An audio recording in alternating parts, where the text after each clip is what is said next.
ஏங்க எனக்கே மதி சொல்லிதான் இந்த விஷயமே தெரியும். அப்புறம் எப்படி நான் மதிக்கிட்ட சொல்லுவேன்? பொய் சொல்லாத ரேவதி, பொய் சொல்லாத.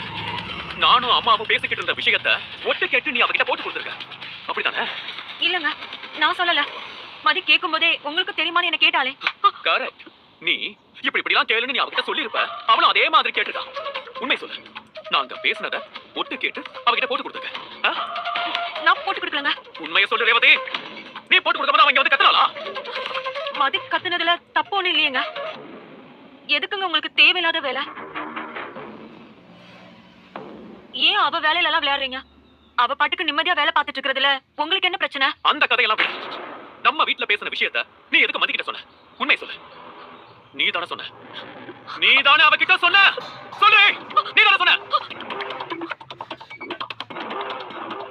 சொல்லுன்றல. ஆமாங்க, நான் தான் சொன்னேன். மனசு கேட்காம தான் சொன்னேன்.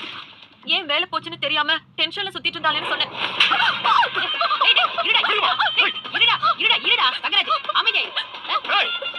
உன் வீட்டுக்கும் உன் வீட்டுல இருக்கிற உன் தம்பி பொண்டாட்டிக்கும் நேர்மையா இருக்கணும்னா நீ அங்க போயிரு.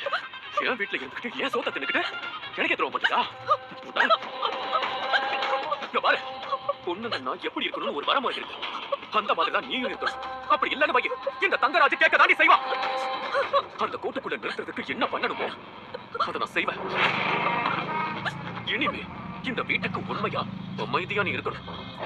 இல்லன்னு பையன் கொன்றுவோம்.